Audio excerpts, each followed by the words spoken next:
No início de um novo século, uma praga silenciosa surgiu das sombras, trazida por viajantes e mercenários com um toque letal. Ela não fazia distinção entre ricos e pobres, reis e camponeses.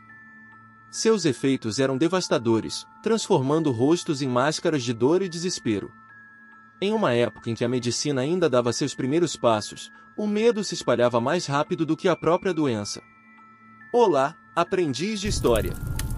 Já pensou em uma doença que se espalha como um incêndio, deixando destruição em seu caminho? Hoje, vamos desvendar o aterrorizante surto de sífilis que assolou a Europa em 1495. Antes de começarmos essa jornada de horror e mistério, deixe seu super like. Sem mais delongas, vamos ao vídeo. Em 1495, Cristóvão Colombo voltou de suas viagens às Américas, trazendo mais do que apenas relatos de novas terras. Sua tripulação, formada por aventureiros e mercenários, desembarcou em Nápoles, Itália, sem saber que carregava uma doença devastadora.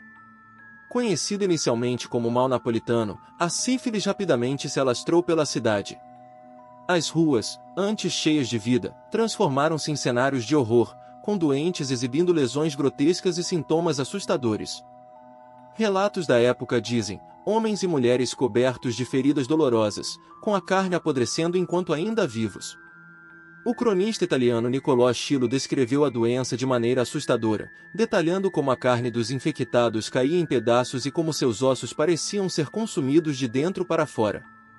O medo se espalhou rapidamente, pois ninguém sabia como a doença era transmitida, levando à desconfiança sobre qualquer pessoa que apresentasse os primeiros sinais de infecção.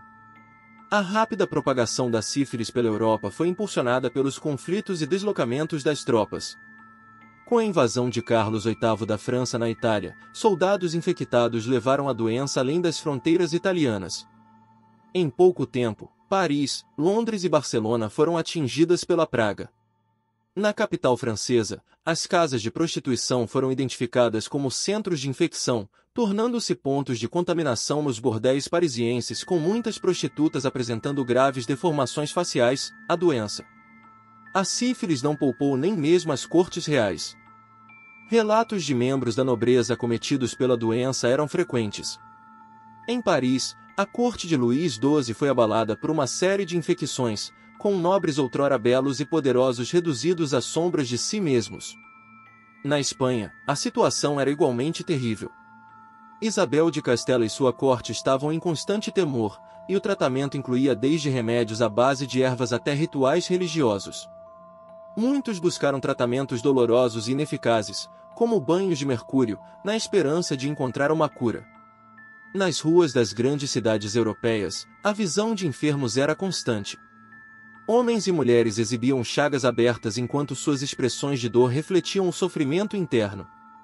O isolamento social tornou-se comum, e muitos doentes eram afastados de suas famílias e comunidades, confinados em leprosários ou casas de quarentena. Feridas horríveis que desfiguravam suas vítimas. Na Espanha, a situação era igualmente alarmante. Isabel de Castela e sua corte viviam em constante medo. Há relatos de que seu marido, Fernando I de Aragão, também apresentava sintomas suspeitos, embora os registros oficiais não detalhassem seu estado de saúde. O tratamento na corte espanhola variava de remédios à base de ervas a rituais religiosos em busca de intervenção divina. Alguns cortesãos até viajavam para santuários distantes, como Santiago de Compostela, na esperança de uma cura milagrosa. O desespero nas cortes europeias era evidente nas tentativas frenéticas de encontrar uma solução. Em Veneza, os médicos do Colégio de Médicos se reuniram para discutir novos métodos de tratamento, enquanto em Londres a Guilda dos Cirurgiões experimentava misturas de mercúrio e ervas exóticas, muitas das quais causavam mais danos do que benefícios.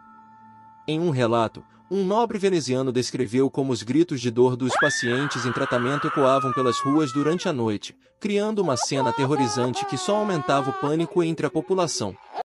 Esses exemplos históricos evidenciam a magnitude do impacto da sífilis na Europa do século XV, uma praga que ignorava barreiras sociais e transformava o continente em um cenário de sofrimento e desespero. As residências eram convertidas em hospitais improvisados, onde curandeiros e médicos lutavam, sem sucesso, para aliviar o sofrimento dos doentes. Em várias cidades, o ar estava saturado com o cheiro nauseante das feridas e dos tratamentos, tornando o ambiente ainda mais insuportável.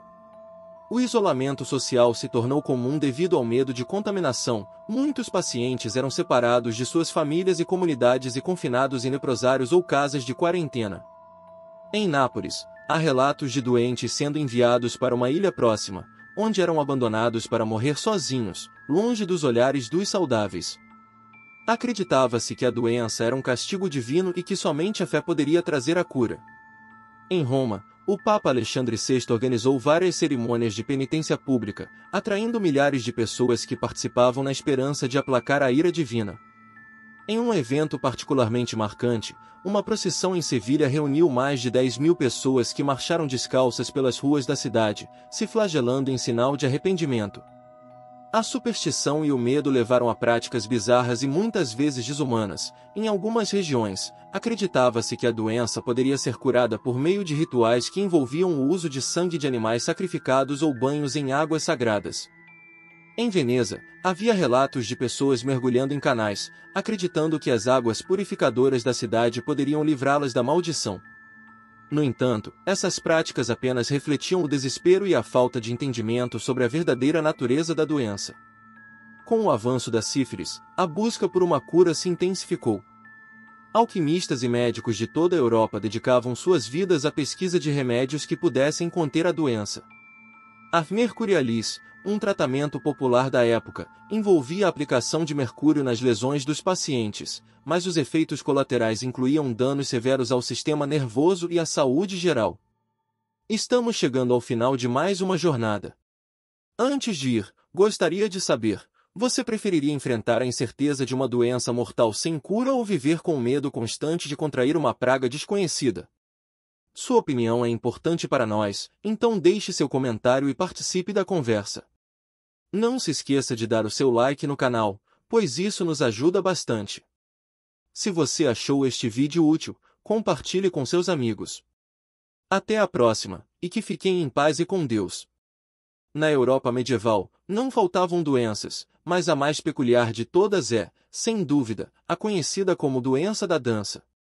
Pessoas desesperadas dançavam de forma frenética por dias a fio, até a exaustão fatal. No próximo vídeo, vamos viajar para a Idade Média e desvendar todos os mistérios dessa enfermidade mortal. Não se esqueça de deixar seu like e se inscrever no canal. Um grande abraço e até o próximo vídeo.